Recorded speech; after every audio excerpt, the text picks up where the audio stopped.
အားလုံးပဲမင်္ဂလာပါကျွန်တော်နာမည်ကတော့ James Glenn ဖြစ်ပါတယ်ဒီနေ့မှာတော့ကျွန်တော်ရမ်းကြိုက်တဲ့ adhesive system တစ်ခုဖြစ်တဲ့ adhesive universal အကြောင်းကိုကျွန်တော်ပြောပြချင်ပါတယ်ဘာလို့ကြိုက်တာလဲဆိုတာကိုကျွန်တော်ရှင်းပြမယ်ပေါ့နော်ဒီနံပါတ်1အချက်ကတော့ enamel နဲ့ danding တွေပေါ်မှာဆိုလို့ရှိရင် full etch system တစ်ခုအနေနဲ့အသုံးပြုနိုင်တယ်ပေါ့နော်ဒါမှမဟုတ် enamel ပေါ်မှာပဲသုံးတဲ့ selective etch system အနေနဲ့လည်းအသုံးပြုနိုင်တယ်ဒါမှမဟုတ် self etch system တစ်ခုအနေနဲ့လည်းအသုံးပြုနိုင်တယ်ပေါ့နော်ဒီကျွန်တော်ကတော့ selective etch ဒါမှမဟုတ် full etch ကိုပို့ပြီးတော့ကြိုက်တယ်ဒီ adhesive universal ကိုကျွန်တော်ကြည့်နောက်တစ်ချက်ကတော့ VivaPen မှာပါလာတဲ့ tip layer ဆိုလို့ရှိရင်အသုံးပြုတဲ့အခါမှာ fresh ဖြစ်တဲ့ bonding ဆေးကိုအမြဲတမ်းရရှိစေတယ်ပေါ့နော်ဒါဟာအရေးကြီးတဲ့အချက်တစ်ခုဖြစ်တယ်ဒီလက်ဆက်တဲ့ bonding ဆေးရာဆိုလို့ရှိရင် hybrid layer ကိုလွယ်ကူစွာဖောက်ထွင်းဝင်ရောက်နိုင်စေတယ်ပေါ့နော်ဒီ hybrid layer ဆိုတာဒီ danding မှာရှိတဲ့ collagen အလွှာရာဖြစ်တယ်ပေါ့နော်ဒီ hybrid layer ကိုဖောက်ထွင်းဝင်ရောက်နိုင်မှသာလျှင် bonding မှာပါတဲ့ adhesive resin ရာဆိုလို့ရှိရင် peritubular နေရာများကိုရောက်ရှိစေနိုင်မှာဖြစ်တယ်ပေါ့နော်ဒီ peritubular area တွေဆိုတာကြတော့ဒီ danding နဲ့ tubules တွေ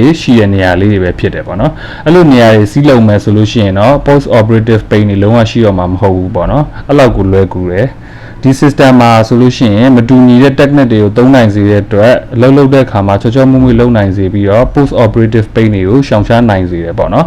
self etch selective etch နဲ့ full etch တွေကိုသုံးနိုင်တယ်ဒါကြောင့်မို့လို့ universal ဖြစ်နေတာဖြစ်ပါတယ် adhesive universal အကြောင်းနောက်တစ်ခုကတော့ကျွန်တော်အနေနဲ့ဆိုလို့ရှိရင် adhesive bonding လုပ်ဖို့လိုအပ်တဲ့ဒီ indirect restoration တွေကို bonding မလုပ်ခင်မှာကြိုပြီးတော့ like you အရင်ပေးလို့ရတယ်ပေါ့နော်ဒီ adhesive universal က6သို့ကားတဲ့အခါမှာ10 micron ပဲရှိတာဖြစ်တဲ့အတွက်အရန်ကိုပါလွှာပြီးတော့ဒီ restoration တွေကိုအနှောက်အယှက်မဖြစ်စေပဲတည်တည်ချာထိန်းထားပေးနိုင်မှာဖြစ်တယ်ဒါကတော့အရေးကြီးတဲ့အသိထားတဲ့အချက်တစ်ခုဖြစ်တယ်ပေါ့နော်ကျွန်တော်ရဲ့လက်တွေ့ကျင့်သုံးမှုမှာအရေးကြီးတဲ့အချက်ကတော့အရေးသွေးမှန်ကန်နေဖို့ဖြစ်ပါတယ်ဒီ product တစ်ခုကိုအချိန်တိုင်းတမတ်တဲ့အသုံးပြုတာဆိုလို့ရှိရင်ထိရောက်တဲ့ workflow တစ်ခုကိုရရှိစေတယ်ပေါ့နော်အဲဒါကြောင့်မလို့ post operative sensitivity တွေမရှိတော့ဘူးကျွန်တော်လုပ်လိုက်တဲ့ restoration တွေကလည်းမြဲမြံပြီးတော့ stain margin တွေလည်းမဖြစ်နိုင်တော့ဘူးပေါ့နော်